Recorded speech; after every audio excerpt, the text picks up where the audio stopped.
Videos देखने के लिए सब्सक्राइब करें जनसत्ता.com, बेल आइकन दबाकर पाएं लेटेस्ट नोटिफिकेशंस। नमस्कार, स्वागत है आपका जनसत्ता में और मैं हूं कुमार संभव जैन। मैं आपके सामने हाजिर हूं अब तक के कोरोना अपडेट्स के साथ। भाई बहन के प्यार का प्रतीक रक्षाबंधन पूरे देश में बेहद सादगी के साथ मनाया गया।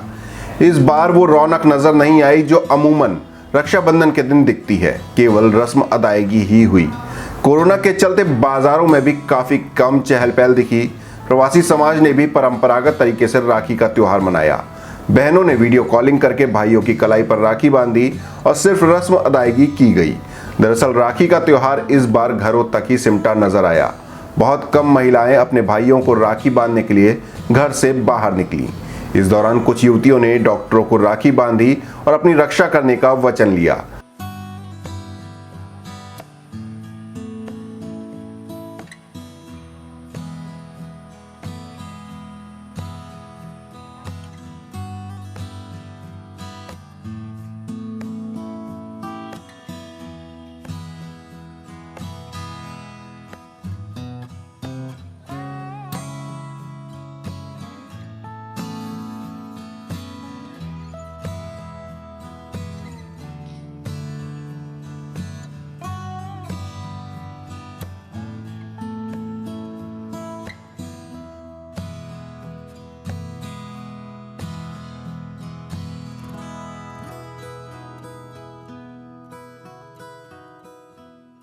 राम मंदिर का जो निर्माण हो रहा है, हम लोगों ने इतने दिन से उसका इंतज़ार किया कि कब बनेगा और आज इतना पावन अवसर आ गया है जिससे हम लोग नींव रखी जा रही है राम मंदिर के लिए और उसका निर्माण हो रहा है।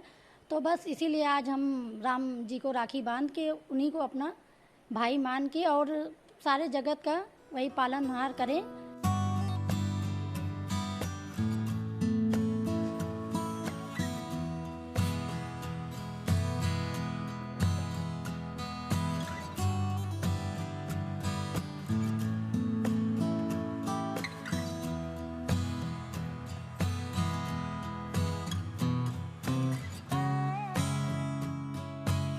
हिंदू हमारे भाई हैं, फिरोज भाई मेरे भाई, उनके मित्र ये भी मेरे भाई हैं।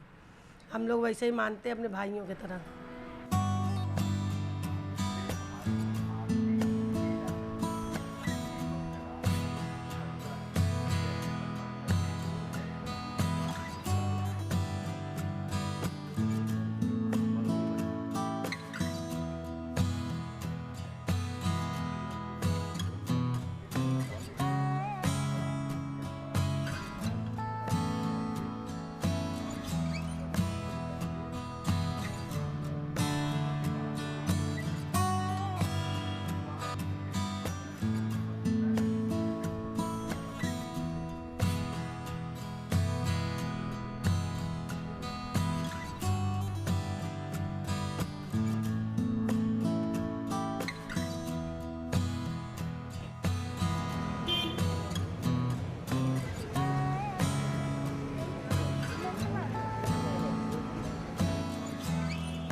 इस बीच WHO ने कहा है कि भले ही कोविड-19 से बचने के लिए वैक्सीन बनाने की रेस तेज हो गई है, लेकिन कोरोना वायरस के जवाब में कोई रामबाण समाधान शायद कभी ना निकले।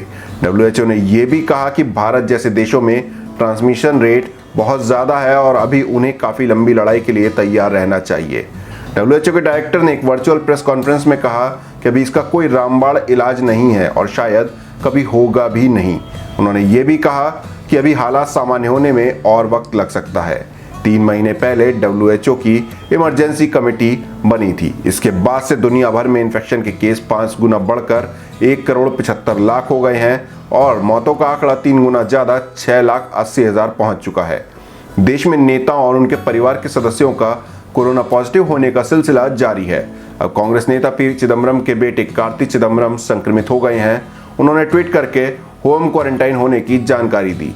कर्नाटक के सीएम बीएस येदियुरप्पा की बेटी और 6 स्टाफ मेंबर भी संक्रमित हो गए। येदियुरप्पा ने रविवार को ट्वीट करके खुद के कोरोना पॉजिटिव होने की जानकारी दी थी। इस बीच कानून मंत्री रविशंकर प्रसाद ने खुद को आइसोलेशन में कर लिया है। उन्होंने कहा कि मैं शनिवार को गृह मंत्री अमित शाह से मिला था। अमित शाह की कोरोना रिपोर्ट शनिवार को पॉजिटिव आई थी। उन्हें गुड़गांव के मेदांता अस्पताल में एडमिट किया गया है। उधर पूरी दुनिया में कोरोना वायरस के संक्रमण से अब तक 1,82,79,038 मामले सामने आ चुके हैं। इनमें 1,14,76,639 मरीज ठीक भी हो चुके हैं। 6,93,714 की मौत हो चुकी है। इस बीच रूस ने कहा है कि वो अगले महीने से बड़े पैमाने पर वैक्सीन तैयार करना शुरू कर देगा। रूस के इंडस्ट्री मिनिस्टर डेनिस मोंटुरोव ने ये जानकारी दी। उन्होंने कहा कि अगले साल तक हम हर महीने लाखों वैक्सीन के लाखों वायल का प्रोडक्शन करने लगेंगे। मोंटुरोव ने बताया कि एक दवा कंपनी रूस में 3 जगहों पर वैक्सीन बनाने की तैयारियों में जुट गई है। इससे पहले रूस के स्वास्थ्य मंत्री मिखाइल मुराशको ने कहा था कि मॉस्को के गामेलिया इंस्टीट्यूट ने वैक्सीन का क्लिनिकल ट्रायल पूरा कर लिया है। ये थे अब तक के कोरोना अपडेट्स। आपको हमारी रिपोर्ट कैसी लगी कमेंट बॉक्स में जरूर बताएं। देश दुनिया की और भी खबरों से रूबरू होने के लिए बने रहिए जनसत्ता के साथ।